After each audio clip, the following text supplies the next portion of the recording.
Now, the Molle Mystery Theater, presented by Molle. Molle, the heavier brushless shaving cream for tough whiskers or a tender skin.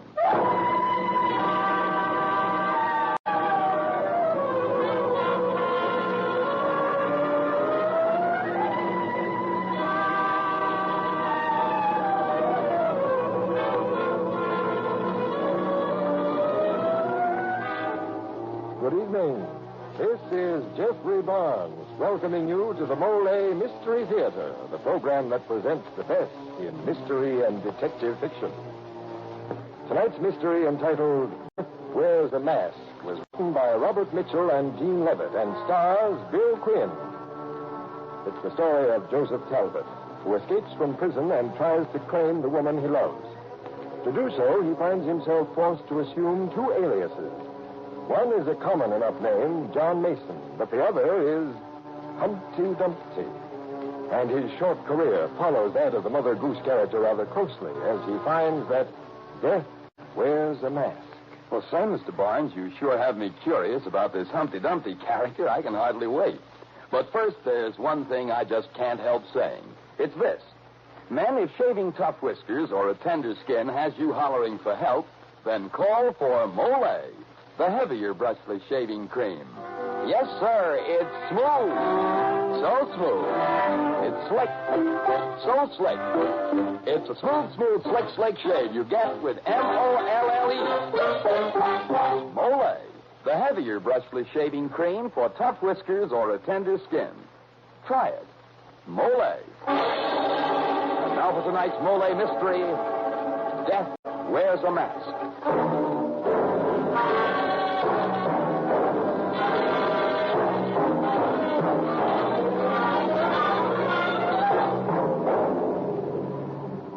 When I saw that mask, that black mask, that's when my insides turned ice water. I clamped a rigid grip on my courage up to then, held onto my poise and my feelings until they unfolded that black mask. Then I got scared. Really scared. That's when the whole awful business boiled through my mind like a churning torrent. A torrent of grinning, gaudy faces that laughed and shrieked at me, mocked me. Garish, distorted faces that bobbed and waggled as the fantastic, punching figures reached out, clawing for me. The evil Duke of Gloucester, Captain Kidd, Cleopatra, George Washington, Napoleon, Lucifer, the Black Prince.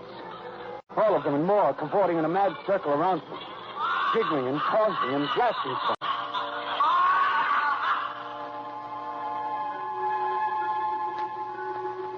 And there was Joan of Arc. Joan of Arc, more beautiful than I'd remembered. Her mask gone, staring up the sky as the silent ripples dancing over her face slowly darkened. In the instant that was left, my mind plunged back through these memories to the point where it all started. Back to the night I walked in the shadows of a flagstone path and stopped a moment to look at the name on the door before I pressed the bell. Joseph. Surprise, Brother John? Come inside, quick. Is that wise? Perhaps your cook or your wife. I'm alone. Come in before someone sees you. Well. Looks as if you've done pretty well for yourself in the last 4 years. New city, new business, even a new name. Mason now. Talbot was a little tarnished, eh, John? Never mind all that. How did you get out? What do you mean, coming here? Take it easy, John. One thing at a time. I broke out. I shot a guard. Joseph. He may have died, I don't know. Had a tough time last night, a tougher time today. Getting down here and finding you wasn't easy. Do the police? No. They think I went east. I'm okay for a while. Now, see here, Joseph, I can't afford to... Besides, John, where else would I come for help? Except to my big brother. Well, of course I want to help you, but you must realize... Mind if I pour a drink? Oh, help yourself. It's been 4 years since I've tasted whiskey.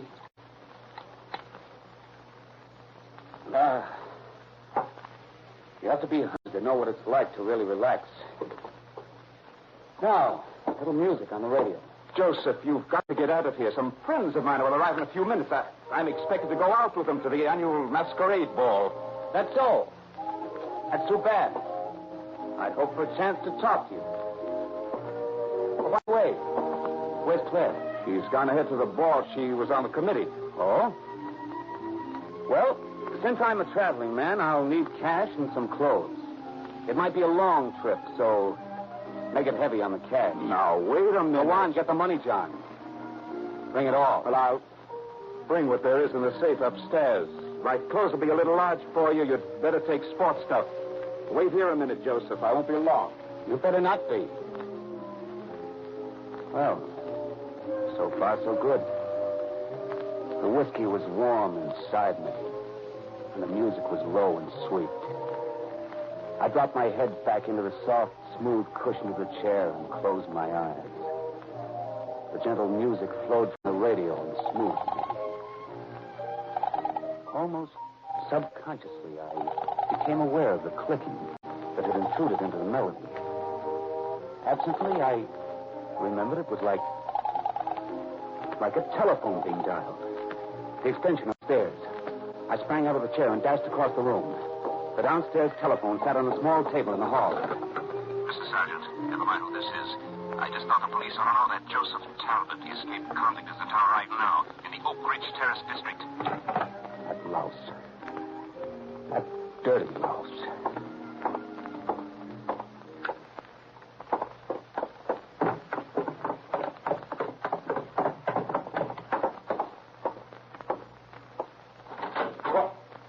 Joseph, you startled me. You're jumpy, John. Did you blame me with you in the house? Just 1,200. That's all there is. Okay. I got restless downstairs. You were taking so long. I had trouble with the combination. Uh-huh. Where are the clothes? Hey, what the devil is this stuff? This egg business and these striped pants. That's my costume for tonight. The egg fits over your head. I told you it's a costume ball, masquerade. Oh? It's a little flashy for me. Here, I'll take that suit, some shirts, a couple of ties, some socks. All right, put them in this bag. Take anything you want, only hurry up and get out of here. My friends... Yes, I know. They'll be here any minute. Quit worrying. You have more important things to do. What do you mean? John, did you ever stop to figure how long 4 years are?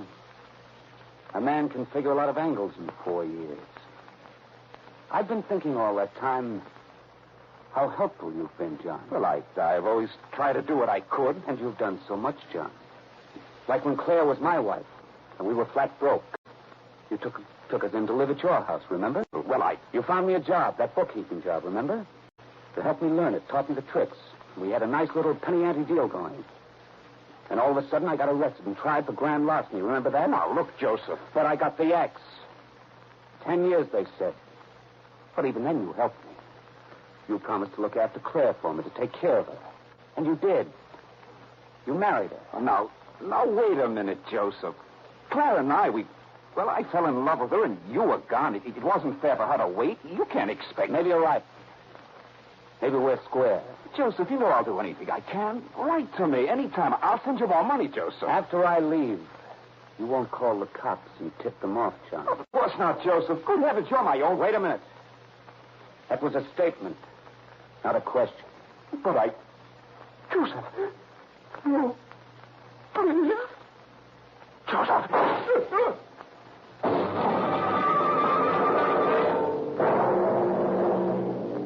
I didn't realize how much I hated John until I found myself resenting the neatness of the little round hole in his forehead. But now I had to move fast. I snapped the suitcase shut. John's friends. They were at the door. I heard the door open. Hello, John. Oh, John, it's Marilyn and Bill. Are you ready? You must be upstairs. Yeah. Hey, John, we're here. Hurry up. Then I noticed the costume. Humpty Dumpty. The egg that covered your whole head.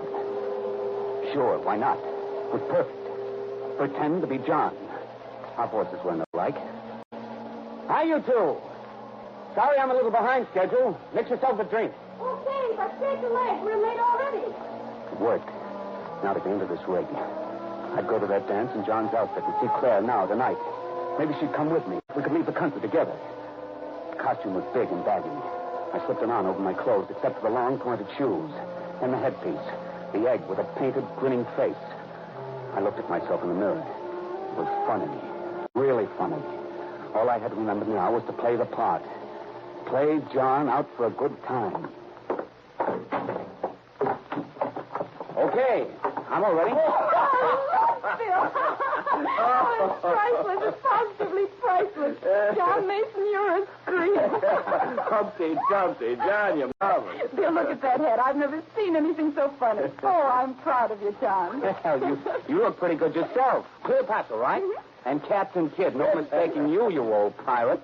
Running true to type, aren't you? Okay, I get it. You're going to be nasty. Hey, your voice sounds different. You sound like you have a mouthful of mush with that thing over your noggin. Oh, we're going to have a swell time tonight. Come on.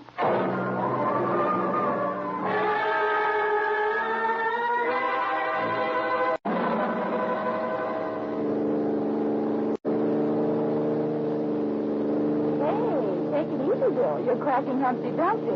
How you doing, John? Oh, fine, fine. Another bump and you can serve me with ham. Okay. Oh, by the way, John, what's Claire wearing? What? That's a secret. Don't get him playing according to rules. Oh, that's all right. It spoils all the fun, as you know. Hey, what's this overhead? Huh? What? Oh, looks like a barricade of some kind. Yeah. And the police. Huh? A roadblock. The police.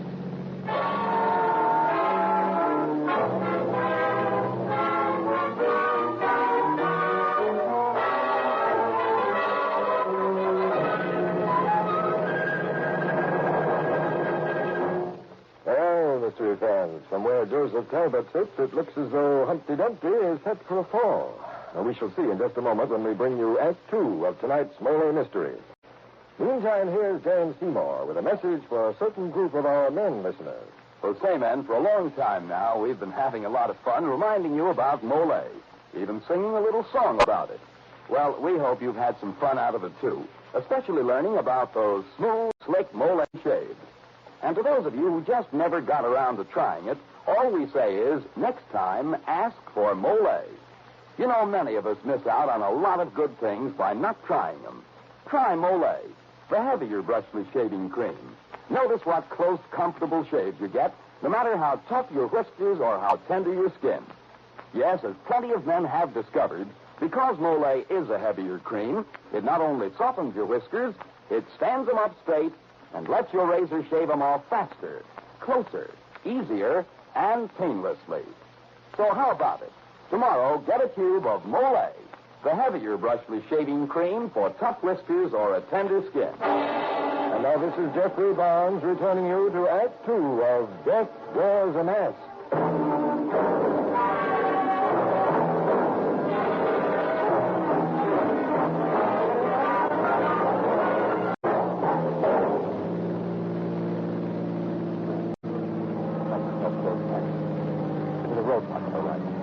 John's call had done this. They were stopping all traffic.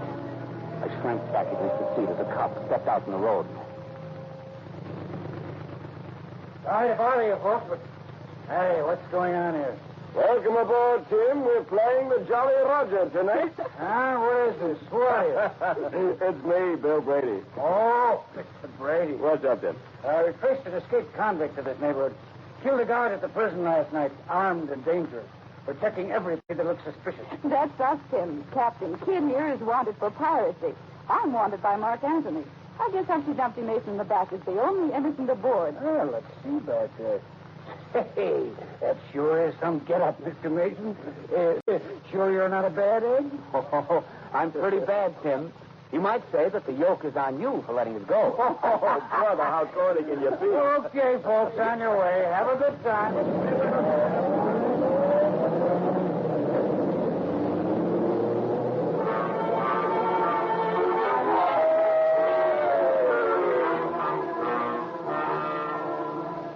What was she wearing? She could be anybody from Old Mother Hubbard to Tondaleo. They were all here. As I moved through the crowd, I made quite a hit in John's costume. Mark, there's Humpty Dumpty. Hello, Humpty Dumpty. I had no idea where to start looking. Claire would recognize this Humpty Dumpty rig. Maybe she'd spot me. Once, A girl alone walked up to me, and I stopped. Hello. Oh, you look marvelous. My, what a face. Claire? No, wrong number, mister. I'm Madame Lafarge. Can't you tell? These confounded masks. I moved toward the back of the room, and then I noticed Joan of Arc standing alone in the corner. She was waving. I looked around, but no one seemed to be paying any attention. She waved again, so I walked toward her. Dumpty. Hello, darling. Hello there. Wonderful. Your costume is the best in the place. You really think so? Yes, I told you it would be. Oh, did Marilyn and Bill pick you up on time? Oh, sure. Plenty of time. No, well, they thought they might be late. Oh, we had an awful mess here. Never again will I serve on a dance committee. Would you like a drink, John? Huh? What'd you say? What's the matter with you, darling? Oh, I'm sorry. I was thinking. Is something wrong? Wrong? Well, no, there's nothing wrong. Why? You sound sort of worried. Not like yourself. Oh, you're imagining. If you were talking to an omelet, you wouldn't sound the same either. Shall we have a drink? I'd much rather dance with you, Claire. All right, darling. When I took her in my arms, everything else faded away. Crowd, the color, the noise. Leaving just Claire and the music. I'd waited so long for this. I wanted to forget everything else. I love dancing with you, John. Does it stop there? Does what stop? Your love. Oh, you silly. Oh, John, before I forget, here are the car keys. I've almost lost them a dozen times. I guess Joan of Arc had no use for pockets. The keys to the car. Oh, okay, sure. I've kept them looped over the handle of my poignard all evening. Handle of your what? This dagger. The real 15th century poignard. I just found out. Oh, that's so. Mm-hmm. Oh, by the way, where did you park? Way down at the end of the center lane. I backed in so we can get out faster. Well, that's fine. Fine, darling. I'll keep the keys. But, we were talking of love, Claire. Remember? Mm-hmm. Nice subject. Just where does your love stop, if not with dancing? Why, sir, how can you ask? I really want to know. I mean it. Something's come up, and I must know for sure about you, Claire. Do you love me? John, it's a joke. I've never been more serious in my life. Do you love me? John, I don't know what to make of this. Here you are, you lovely people. Hello. And John Mason, you're a perfect Humpty Dumpty, even to the gestures. Everyone says so. And Claire, my dear, you're such a fascinating Joan of Arc. Sarah Sims, of course I should tell you. Austin is the Keystone Cop, isn't it? That's so appropriate. I thought so. It's a giveaway, of course. Everyone recognized him. Oh, well, John, people will probably suspect a scandal when Mother Goose dances with Humpty Dumpty. But this is our dance, isn't it? Shall we risk it? Why, I think You go and rescue Austin, Claire. He's held up over there. All right, Sarah. Come on, John. Let's leave St. Joan to the old chief of police. I think we can trust them. Now, this is the most wonderful party the club's ever held. Oh, sure. I can hardly wait for the unmasking at midnight. It's going to be such fun. Unmasking? At midnight? Yes. First the award. But it's 11:30 already. Oh, well, then it won't be long now. Oh, there's Austin and Claire, and they're motioning to us. I wonder what's wrong. Excuse me, will you? Oh, yes, of course. John, there was trouble at headquarters. Chief Sims just got a call. The police. What about the police? John, you knew this, didn't you? That's what you meant. Let's get out of here. We've got to talk.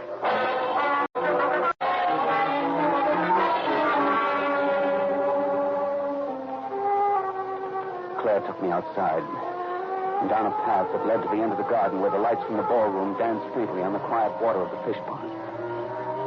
We were alone. Claire looked at me for a long moment, and then... What are we going to do now? Claire, before you say anything more, please answer my question. Do you love me? John, how can you even ask that? You know I do, darling. Say it. Say it, Claire. I want to hear it. John, I love you, John. I love you. Haven't I always loved you? Okay. Okay, Claire, okay. Come on now, come on. Get hold of yourself. What are we going to do? He's out. Joseph's come back. He's found us. Don't worry about him, Claire. He'll go away. I promise you that. No, he won't. He wants to get us, John. Why else would we come here at all? He knows he was framed, and he must realize that we did it to get rid of him so we could be together. I couldn't bear what Claire was saying. There's the meaning of her words jammed into my brain. I felt a terrible pressure swelling up inside me. Maybe we should tell the police that he's your brother. He'll be waiting for us at home. I know he will. He's a She killer was now. talking again as I reached out and murdered seized the John. mask she wore. She stopped short when I ripped it from her face. Her eyes grew wide as I moved toward her, and her mouth fell open. I was afraid she might scream, so I clamped her hand over her mouth. I bent her head back. And I pulled the little dagger she wore from its scabbard and drove its point deep into her throat. I bent her back and eased her slowly down until I felt the cold water of the pond in my arms. And I let her drop. She stared up at the sky as the ripples over her face grew dark from her blood.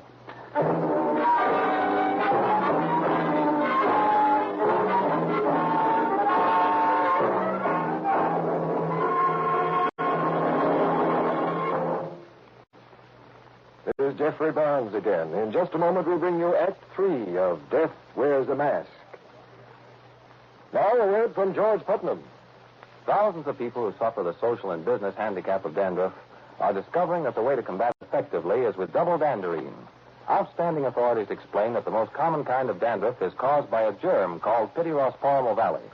Now, when you wash or brush away loose dandruff, that doesn't destroy the germ.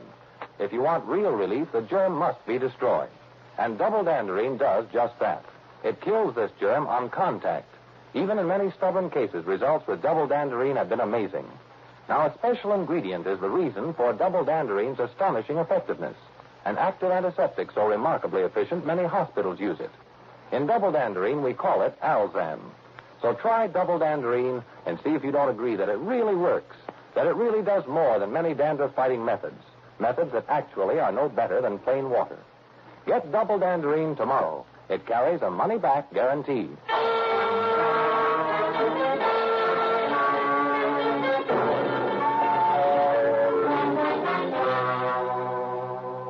Claire lay dead, her blood darkening the pool. I had to get out of here. Now, I had the keys to John's car. I could make it if I could leave without being seen. I leaped up to the wall, clambered up on top of it, and swung my legs over. I was about to jump when... Hey! You're up on the wall. Where do you think you're going? What's the matter, officer? Well, stay inside there, mister. There's an escaped convict loose in the neighborhood. Wouldn't be safe to go through these trees now. Oh, I'm not leaving. It's just a gag, officer. You know, Humpty Dumpty on the wall. There he is. John, what on earth are you doing up there? Well, what does Humpty Dumpty usually do on a wall? He falls off. Come on, John. You're missing all the fun. Hey, where's Claire? Claire? Oh, didn't you see her? She just went up that path. I jumped down off the wall and led them away from the terrible thing in the fish pond. I left them near the ballroom and said I was going to find Claire. I started out a side entrance, but ducked back when I saw a cop standing there, too. I cut across the dance floor, pushing my way through the people that milled around the edges. I was about halfway across when...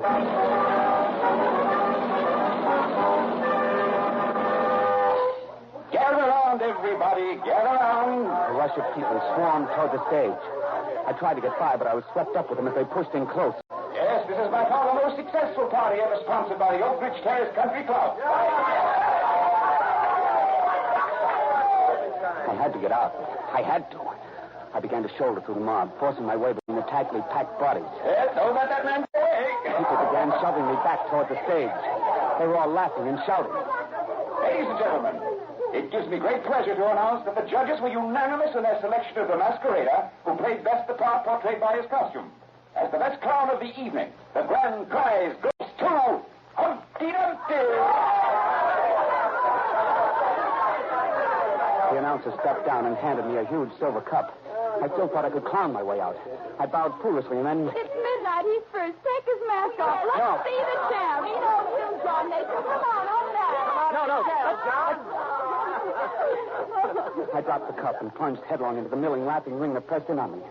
I struggled to break through them as they shrieked and sang and clawed at my costume. Take his mask off. We know you, John. No, they'll take us over. Got him. Hold him. I fell down, and their voices closed over me. They didn't know what they were doing. They were laughing and shouting. I felt the shell of my headpiece crack, and they ripped it off. Then hands were helping me to my feet. And a deadly silence suddenly swept out through the crowd in an ever-increasing circle, with me as the center. That's not John Mason. And at my feet, twisted and grotesque and grinning, lay the Humpty Dumpty mask.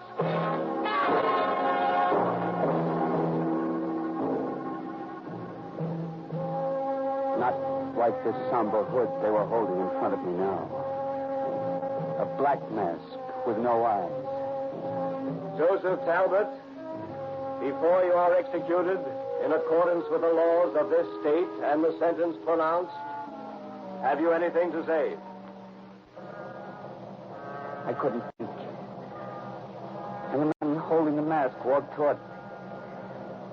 He slipped it over my head and tied it on. Then they adjusted the rope around my neck.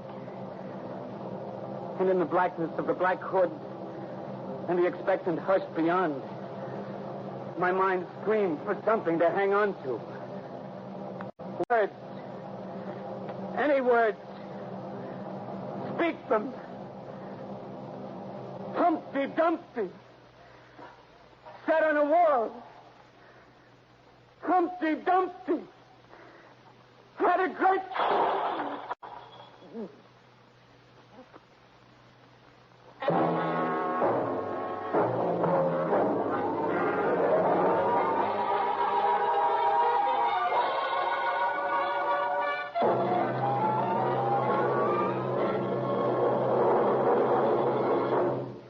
And now this is Jeffrey Barnes again, bringing down the final curtain on tonight's Mystery Theater presentation of Death Wears a Mask.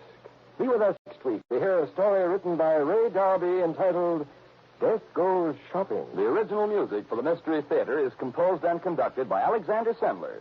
Billy Quinn was starred, and Mitzi Gould and Gregory Morton featured in tonight's play. Any resemblance between the names and characters used on Mystery Theater and any actual persons, living or dead, is purely coincidental.